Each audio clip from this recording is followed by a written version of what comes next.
Çok kötü olmuş.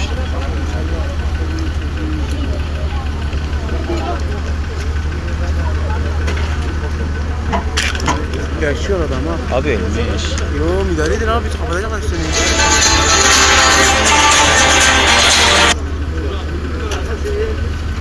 Ölmüş abi. Bak şeyine bak. Sapsarı olmuş abi. Sapsarı olmuş.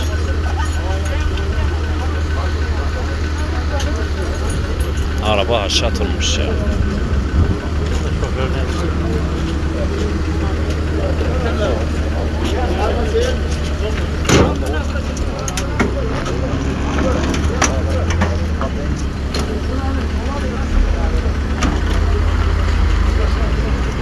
Bir de arabaya getir.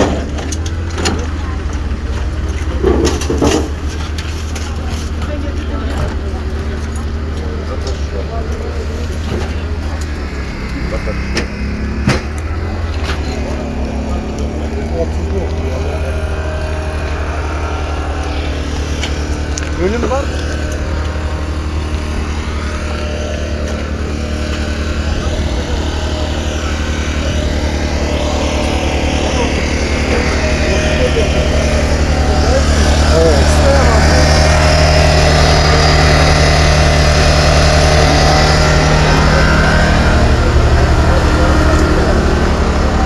Güzel.